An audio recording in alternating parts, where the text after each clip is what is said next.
I'm Камелия Петрова from National Student. Камелия Петрова от студентската телевизия Алма Матер.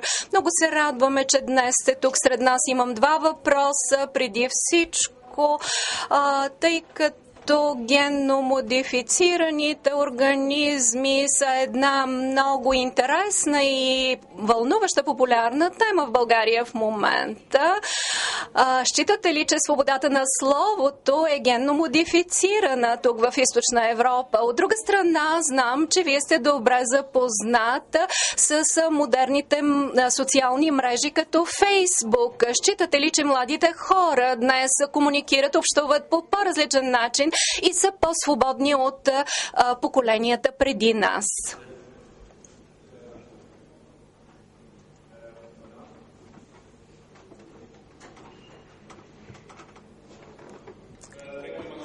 Благодаря ви за въпросите.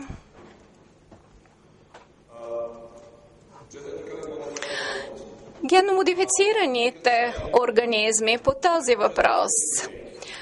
Аз, ако трябва общо да говоря, съм против тях.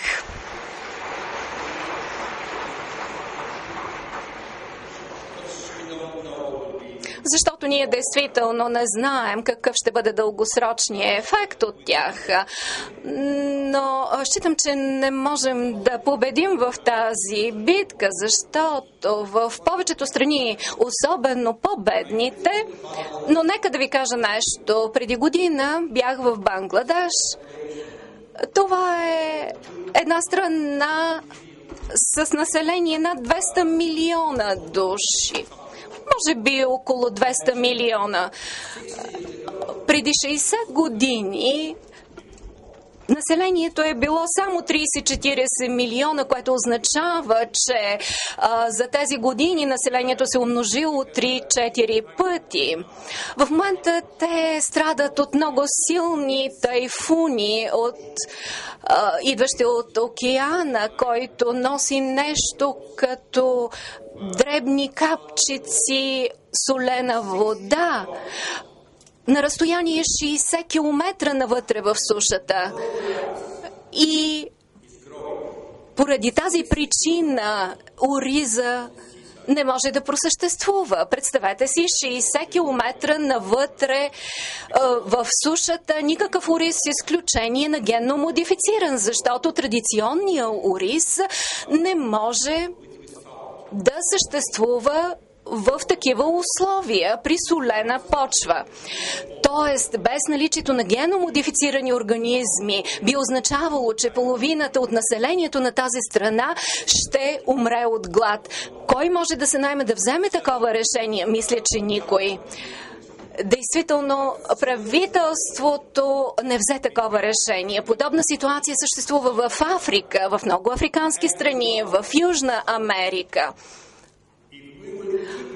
Ако поддържаме тази тенденция, ще изгубим нашата конкурентоспособност по отношение на храните и ще изгубим нещо, с което е наше достояние днес.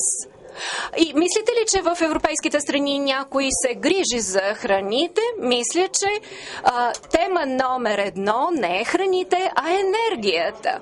Благодарение на нашата политика в селското стопанство нещата са така. Но в бъдеще това ще бъде така благодарение на геномодифицираните организми. Следователно, тази битка е обречена за нас от самото начало. Нека да бъда напълно откровен, напълно открит с вас. Втория въпрос по отношение на социалните мрежи за Фейсбук. Разбира се, че сте права. Днес младите общуват по съвършенно различен начин, но аз не съм сигурен дали тук няма някои опасности, защото в интернет може да попаднете на нещо напълно неприемливо, като информация, като снимки и вие отлично знаете какви са заплахите. Това е особено валидно по отношение на нашите деца и младите поколения. Но аз считам, че като цяло това е една отлична форма за комуникация и трябва максимално да се възползваме от нея по най-подходящия начин. Благодаря ви.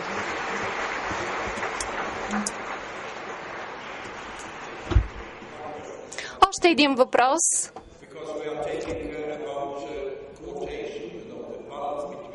Защото трябва да спазваме баланса между мъже и жени. Така че една жена поставя въпрос, сега имат правото мъжете на един въпрос.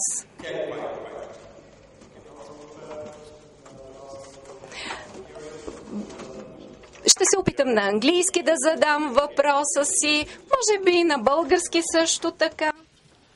Казвам се Борислав Стандов, част от Университетски клуб за екология и устойчиво развитие към Софийския университет, също част от Коалиция за остане природа в България и Коалиция България свободна от ГМО. Съжалявам, че още веднъж ще поставя въпроса, може би малко в по-различен порядък. Ваше превъзходителство, господин професор Бузек, през последните няколко месеца действително в България много важна е темата за свободата, именно свободата от генно модифицирани организми, и понеже над 90% от населението по последни данни статистически е ангажирано с темата, тъй като голяма част от обществото е задействало тази кампания, бих желал да ви поставя под въпрос и един много тревожен факт, който, за съжаление, излиза извън рамките на Европейския съюз. В сайта на Световната търговска организация е излезнал драфт на регламент на Европейския съюз, който не съществува на нито един сайт на Европейския съюз, което изключително се притесняваме от този един факт, тъй като той касае именно по-малката възможност отделни страни да се обявят за свободни от генно модифицирани организми страни, каквато и вашата, между другото, през последната година се ангажира.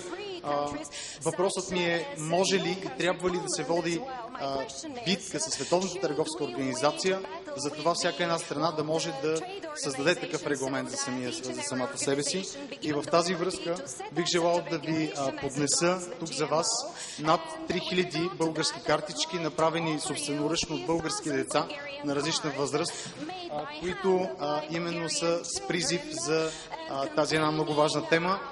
Също така бих желал и да ви подаря една традиционна българска мартеница, която да ви носи здраве за самия вас. Благодаря ви.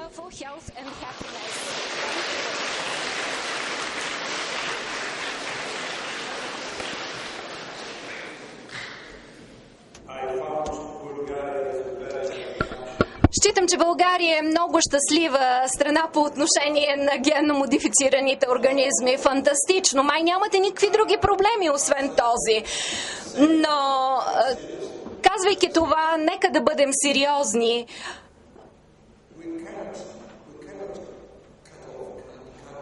Не можем да отрежем контактите с други страни, с други нации по целия свят. Защото нашата икономика е глобална, търговията ни е глобална, всичко е глобално в днешно време.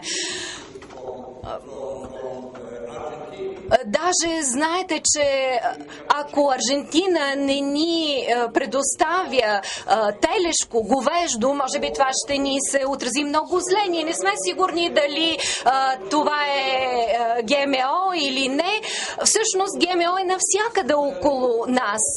Така че е много трудно да кажем няма, не на ГМО. Действително много страни започнаха този тип продукция и продължават да произвеждат ГМО. Не е възможно да прекратим производство на ГМО, защото това е единствената възможност да предоставим достатъчно храна за населението на много страни. Вярно, че е трудно, но трябва да се опитаме и ако вие сте готови, ако имате програма в тази посока, винаги съществува възможност да се опитаме да започнем да прилагаме някои правила, които ще ни дадат възможност да се справим с проблема. Но считам, че това ще бъде изключително важно, защото задачата, целта не е много и ясна от глобална перспектива, от глобална гледна точка, защото от гледната точка на стотици милиони, може би милиарди хора по света,